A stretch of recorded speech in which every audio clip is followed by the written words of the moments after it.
آباؤكم وأبناؤكم لا تدرون أيهم أقرب لكم نفعا فريضة من الله إن الله كان عليما حكيما صدق الله مولانا وقال نبينا محمد صلى الله عليه وسلم من قطع ميراثا فرضه الله ورسوله قطع الله به ميراثا من الجنة أو كما قال عليه الصلاة والسلام.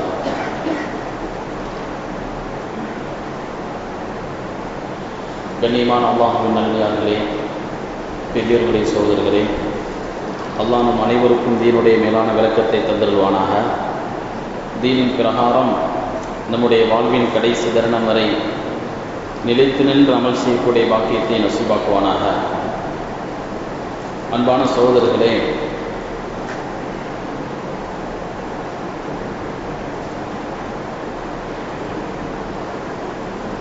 ஒரு சில பாவங்கள் இருக்கின்றன. அந்த பாவங்களுடைய விளைவுகள் கொஞ்ச நெஞ்சம் இல்லை, மிக பெரிய அளவில் பாதிப்பை ஏற்படுத்தக்கூடிய பாவங்கள் சில இருக்கின்றன. அந்த பாவங்களில் ஒன்றுதான் அநியாயம் என்பது. யாருக்கும் அநியாயம் செய்தல் என்பது இது ஒரு பெரிய பாவத்தில் ஒன்று. அநியாயம் என்றால் ஒருத்தருடைய கடமையை நிறைவேற்றுவதில் செய்யக்கூடிய குறை, அதைத்தான் நாம் அநியாயம் என்பதாக சொல்வோம். எந்த விதத்திலும் யாருக்கும் அநியாயம் செய்யாமல் உலகில் வாழ்ந்துவிட்டு செல்ல வேண்டும். இந்த அநியாயம் எத்தகைய பாவம் என்றால், ஒரு ஹதீஸிலே வருகின்றது, பெருமானார் ஸல்லல்லாஹு அலைஹி வஸல்லம் சொல்கின்றார்கள், அல்லாஹ் சொல்வதாக, அல்லாஹ் சொல்கின்றான், யா இபாதி இன்னி ஹர்ரம்து ظுல்ம அலா நஃப்ஸி, என் அடியார்களே, அநியாயம் செய்வதை என் மீது நான் ஹராமாக்கி கொண்டேன். அல்லாஹ் சொல்கின்றான், அநியாயம் செய்வதை நான் எனக்கு நானே ஹராமாக்கி கொண்டேன். வஜஅல்துஹு பைனக்கும் முஹர்ரமா, அந்த அநியாயம் செய்வதை உங்களுக்கும் நான் ஹராமாக்கி இருக்கின்றேன். அல்லாஹ்வை பொறுத்தவரை வமா அன பிதல்லாமில் லில் அபீத், அவன் அடியார்களுக்கு அநியாயம் செய்பவன் அல்ல. அதே போல அடியார்களும் ஒருத்தருக்கு அநியாயம் செய்யக்கூடாது, அநியாயம் செய்வது ஹராம். ஃபலா தஸாலிமு, நீங்கள் ஒருவருக்கொருவர் அநியாயம் செய்து யாரும் யாருடைய உரிமையையும் பறித்து யாரும் யாரின் மீதும் அடக்குமுறையை பிரயோகித்து நீங்கள் அநியாயம் செய்து கொள்ளாதீர்கள், அநியாயம் செய்யாமல் வாழுங்கள் என்று அல்லாஹ் சொல்வதாக பெருமானார் ஸல்லல்லாஹு அலைஹி வஸல்லம் ஒரு ஹதீஸிலே குறிப்பிடுவார்கள். அப்ப அநியாயம் என்பது அல்லாஹ் தன் மீதே ஹராமாக்கி கொண்ட ஒரு விஷயம். யாருக்கும் அநியாயம் செய்வதற்கான அனுமதி கிடையாது. அல்லாஹ் அந்த மாதிரி அநியாயம் செய்வதற்கான அனுமதியை யாருக்கும் தரவில்லை. அதே போல அன்பு சகோதரர்களே, இந்த அநியாயம் என்பது அதனுடைய விளைவுகள் குறித்து பெருமானார் ஸல்லல்லாஹு அலைஹி வஸல்லம் ஒரு ஹதீஸை சொன்னார்கள். சஹாபாக்கள் எல்லாம் கூடியிருக்கக்கூடிய அந்த தர்வாயிலே நபி அவர்கள் கேட்கின்றார்கள், மனில் முஃப்லிஸ், ஏழை என்றால் யார்? சஹாபாக்கள் அதற்கு என்ன பதில் சொல்வார்கள்? நம்மிடத்தில் கேட்டால் நாம் என்ன சொல்வோம்? யாரிடத்துல காசு பணம் இல்லையோ அவர் தானே ஏழை. சஹாபாக்கும் அந்த பதிலை சொன்னார்கள், யா ரசூலல்லாஹ், யாரிடத்துல தீனார் திர்ஹம் இல்லையோ அவர்கள் தானே ஏழை. நபி ஸல்லல்லாஹு அலைஹி வஸல்லம் ஏழை என்பதற்கு வேறு விளக்கம் தந்தார்கள். இது நாம் தரக்கூடிய விளக்கம். நபி அவர்கள் தந்த விளக்கம் என்ன தெரியுமா? கியாமத்துடைய நாளில் ஒரு மனிதர் வருவார், ஏராளமான நன்மைகளை செய்திருப்பார். அவரிடத்தில் தொழுகைகள் நன்மை நிரம்பி கிடக்கும், நோன்பு ஜகாத்துடைய நன்மைகள் நிரம்பி கிடக்கும்.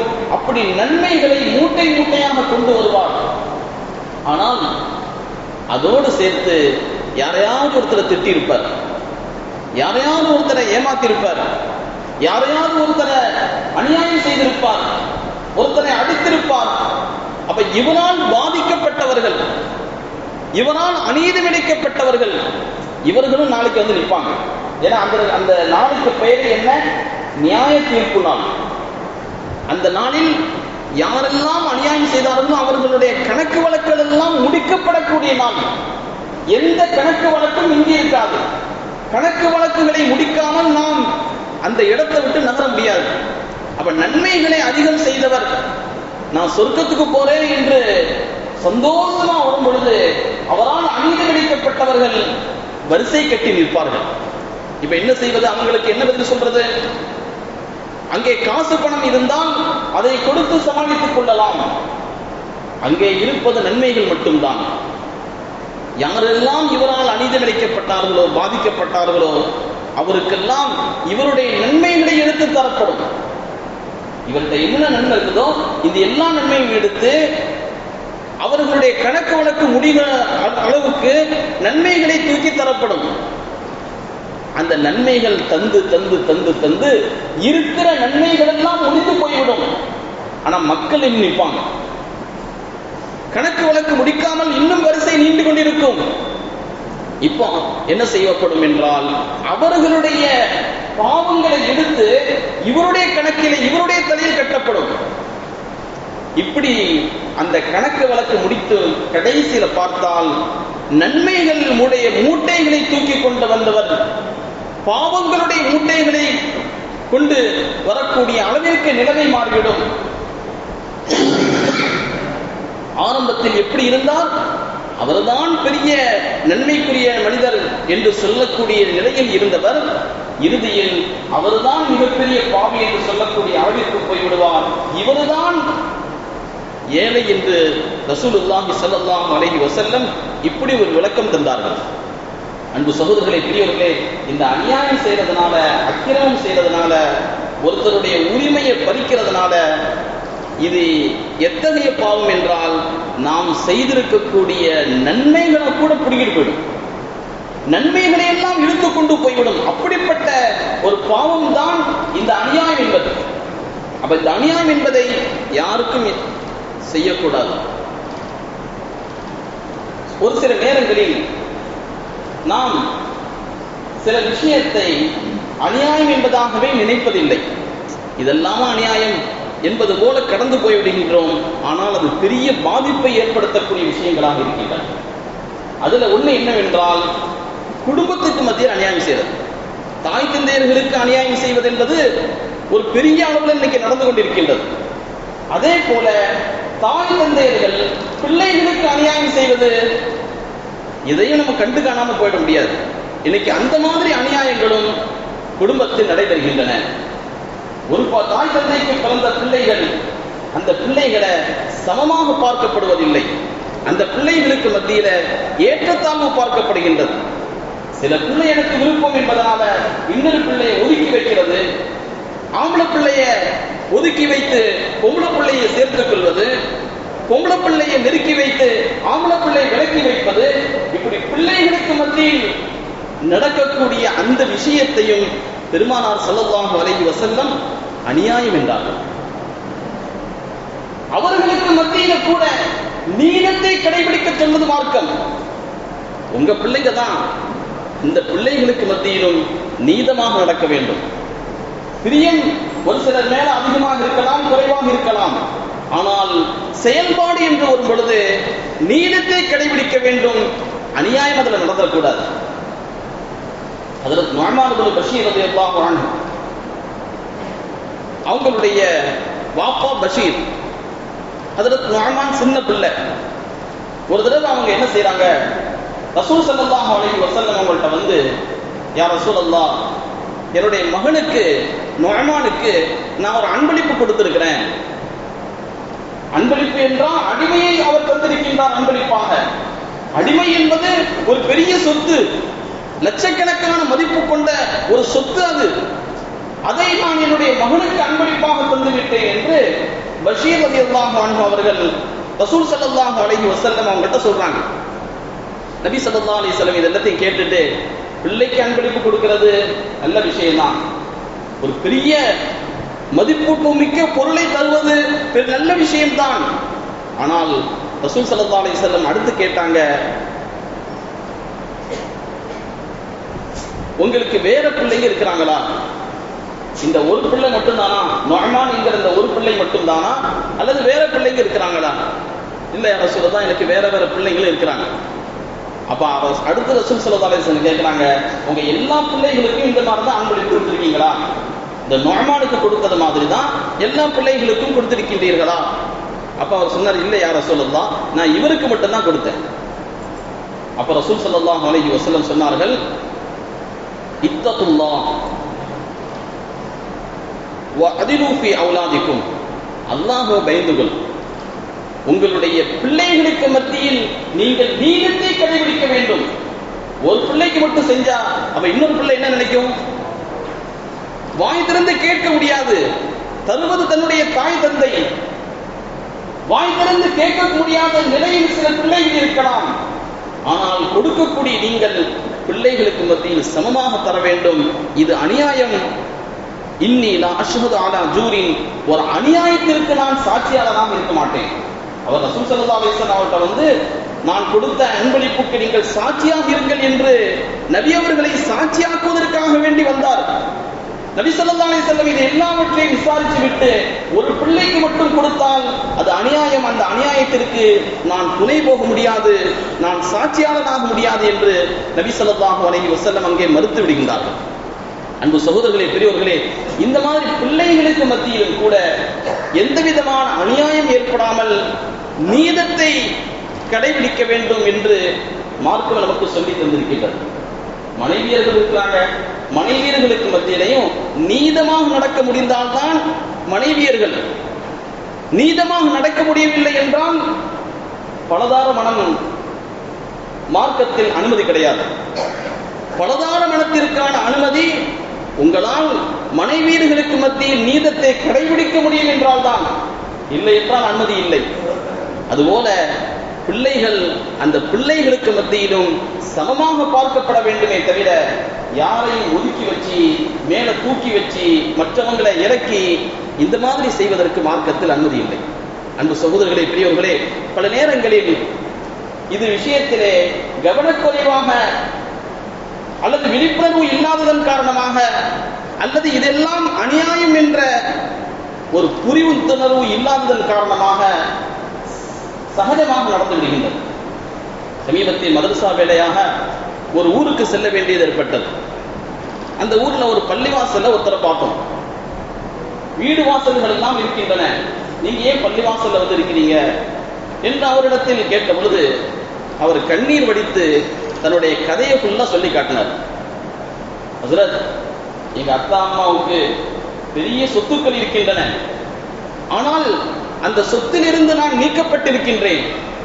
இன்று நான் அனாதையாக ஒதுங்குவதற்கு இடம் இல்லாமல் பள்ளிவாசலில் வந்து தங்கக்கூடிய அளவிற்கு என்னுடைய நிலைமை இருக்கின்றது என்று அவர் சொல்லிவிட்டு ஒரு ஃபத்வா ஒன்று கேட்டார், ஒரு சட்டம் ஒன்று கேட்டார்.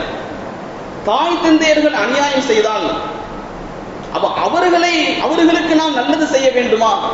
ஏனென்றால் மார்க்கத்தில் தாய் தந்தையர்களுக்கு நன்மை செய்ய வேண்டும் என்பது மிக மிக வலியுறுத்தி சொல்லப்பட்ட விஷயம்.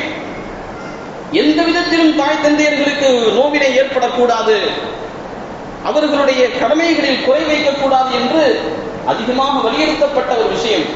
அல்லாஹ்விற்கு அடுத்து நாம் கடமைப்பட்டவர்கள் நம்முடைய தாய் தந்தையர்கள். அப்ப தாய் தந்தையர்களுடைய கடமைகள் குறித்து மார்க்கம் அதிகமாக பேசுகின்றது. இப்ப ஏன் விஷயத்தை சொல்லுங்க, என் மீது எங்க வாப்பா செய்த அநியாயத்தை விட வேற யாரும் அநியாயம் செய்யல.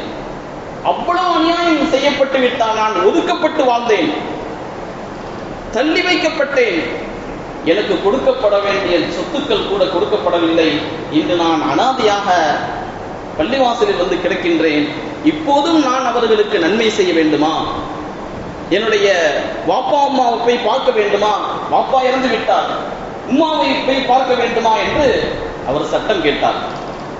அவருக்கு சொன்னேன், பெருமானார் ஸல்லல்லாஹு அலைஹி வஸல்லம் தாய் தந்தையர்களுக்கு செய்ய வேண்டிய கடமைகள் குறித்து சொல்லும் பொழுது தெளிவாகவே சொன்னார்கள், அவங்க அநியாயமே செஞ்சாலும் கூட நீங்க பதிலுக்கு அநியாயம் செய்வதற்கு அனுமதி கிடையாது. என்னத்தான் இருந்தாலும் தாய் தந்தையர்கள் தான். அவர்கள் உங்களுடைய விஷயத்தில் எத்தனை குறைகள் செய்திருந்தாலும் அதை எல்லாத்தையும் தூக்கி போட்டுட்டு நீங்க போய் பார்க்கிறது தான் முறை, அதுதான் சொல்லப்பட்டிருக்கின்றது என்று அவருக்கு அந்த சட்டத்தை விலக்கி சொன்னாலும் கூட, அன்பு சகோதரர்களே, அங்கே பாதிக்கப்பட்ட அவர் தாய் தந்தையர்களால் அநீதி இழைக்கப்பட்ட ஒருவர் அப்படியும் சமூகத்தில் இருக்கின்றார்கள் என்பதை நாம் சுட்டிக்காட்டாமல் இருக்க முடியவில்லை. அப்படி ஒரு நிலை ஏற்படுமே ஆனால் அதுவும் அநியாயத்தில் கட்டுப்படும். அதுவும் மிகப்பெரிய தண்டனைக்குரிய ஒரு மிகப்பெரிய பாவமான ஒரு விஷயம் என்பதை நாம் மறுக்க முடியாது. தாய் பிள்ளைகளுக்கு அநியாயம் செய்வதற்கெல்லாம் அனுமதி கிடையாது. பிள்ளைகளுடைய விஷயத்துல நீதத்தை கடைபிடிக்கணும்.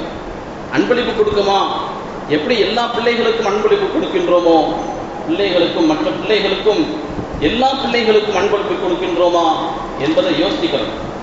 அதே மாதிரி சொத்துக்களுடைய விஷயத்தில் அன்பு சகோதரர்களே, நீதமாக பிள்ளைகளுக்கான சொத்துக்கள் போய் சேர்கின்றதா இதை உறுதி செய்து கொள்ள வேண்டும். ஏனென்றால் பல நேரங்களில் நம்முடைய ஊருடைய பழக்கத்தின் காரணமாக பொம்பளை பிள்ளைங்களுக்கு வீடு என்று எழுதப்பட்டு விடுகின்றது. ஆம்பளை பிள்ளை அங்கே பாதிக்கப்படுகின்றார். அங்கே அவருக்கு நியாயமாக தன்னுடைய தாய் தந்தையருடைய சொத்திலிருந்து கிடைக்க வேண்டிய சொத்துக்கள் கிடைப்பதில்லை.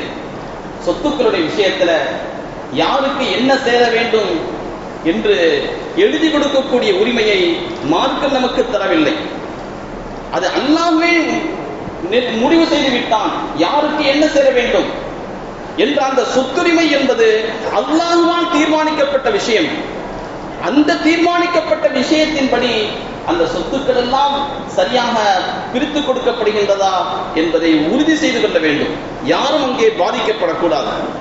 ஹதீஸிலே வருகின்றது, மன் கதஅ மீராத்தன் ஃபரதஹுல்லாஹு வ ரசூலுஹு, யாராவது ஒருவர் அல்லாஹ் ரசூல் கொடுத்த அந்த சொத்துரிமையை பறித்து விட்டால், நியாயமாக ஒரு ஆம்பளை பிள்ளைக்கு இவ்வளவு சேரணும், ஒரு சகோதரனுக்கு இவ்வளவு சேரணும், ஒரு சகோதரிக்கு இவ்வளவு சேரணும்.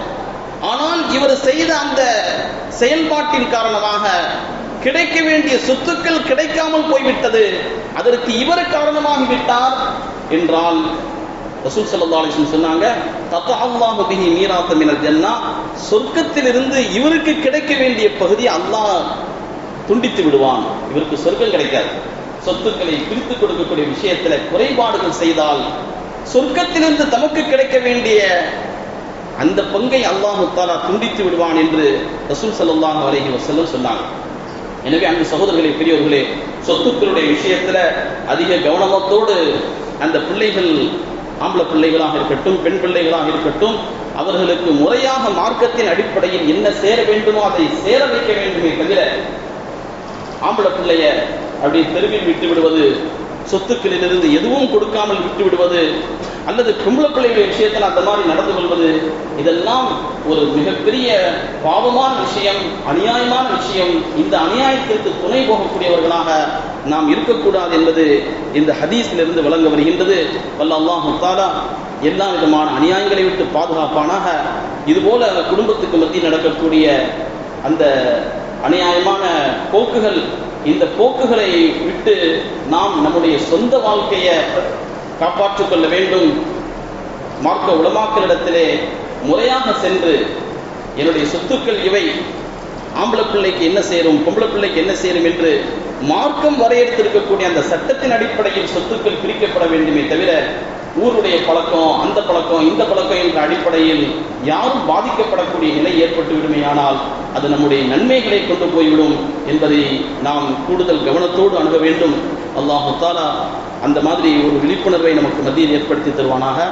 அன்பு சகோதரர்களே, எஸ்ஐஆருடைய விஷயத்தில் வாக்காளர் பட்டியல் சிறப்பு தீவிர ஒரு முகாம், அந்த நிலை திட்டங்கள் ஆரம்பிக்கப்பட்டு மஹல்லாதோறும் அதற்கான விழிப்புணர்வுகள் செய்யப்படுகின்றன. உலமாக்கள் நம்மை அதிகமாக சொல்லுவது என்னவென்றால், நாம் எல்லா இடத்திலும் மெத்தனமாக இருந்து விழிப்புணர்வு இல்லாமல் இருந்து விட்டால் அதன் விளைவாக நாளை கோர்ட்டு கேஸ் என்று அலையக்கூடிய வீண் அலைச்சல் ஏற்படக்கூடிய நிலை ஏற்படும். இது என்ஆர்சி என்று கொண்டு வரக்கூடிய அதனுடைய மாற்று வடிவம் என்பதாகவும் சொல்லப்படுகின்றது. இதன் காரணமாக வாக்குரிமை மட்டுமல்ல, குடியுரிமையும் கூட பறித்துவிடக்கூடிய ஒரு சூழல் இருக்கின்றது. எனவே நாம் ஒரு சின்ன ஸ்பெல்லிங் மிஸ்டேக்கு கூட இல்லாமல் இது விஷயத்தில் கூடுதல் கவனத்தோடு செயல்பட வேண்டும் என்று உலமாக்கல் சபை நம்முடைய பெரும் உலமாக்கள் நம்மை வலியுறுத்துகின்றார்கள். எனவே இது விஷயத்தில் நாம் கூடுதல் கவனத்தோடு இருக்க வேண்டும். மஹல்லாக்களிலும் அல்ஹம்துலில்லாஹ் முகாம்கள் ஏற்பாடு செய்யப்பட்டு எந்த விதமான குறைபாடுகளும் இல்லாமல் அந்த ஃபார்மை ஃபில்லப் பண்ணுவதற்கான ஏற்பாடுகளும் செய்யப்பட்டிருக்கின்றன. அதற்கு நாம் கூடுதல் கவனம் செலுத்த வேண்டும். அதற்கு முழு ஒத்துழைப்பு தர வேண்டும். குறிப்பாக நம்முடைய ஊரை பொறுத்தவரை ஆண்கள் எல்லாம் பெரும்பாலும் வெளிநாடுகளில் இருப்பார்கள். வீட்டிலே பெண்கள் தான் இருப்பார்கள். ஏதோ வந்ததை அவர்கள் எழுதிவிட்டார்கள் என்றால் நாளை அதனை அடிப்படையாக வைத்து ஒரு பெரிய அளவில் பாதிப்பு ஏற்படக்கூடிய, சமூகத்திற்கே பாதிப்பு ஏற்படக்கூடிய ஒரு நிலை இருப்பதனால் இது விஷயத்தில் கூடுதல் கவனத்தோடு நாம் செயல்பட வேண்டும் என்று உலமாக்கல் சபையும் கேட்டுக்கொள்கின்றது. எனவே நாம் இது சம்பந்தமாக நடக்கக்கூடிய அத்தனை முயற்சிகளுக்கும் முழு ஒத்துழைப்பு தர வேண்டும் என்றும் கேட்டுக்கொள்கின்றேன். வாஃபிரு தஅவானா அனில் ஹம்துலில்லாஹி ரப்பில் ஆலமீன்.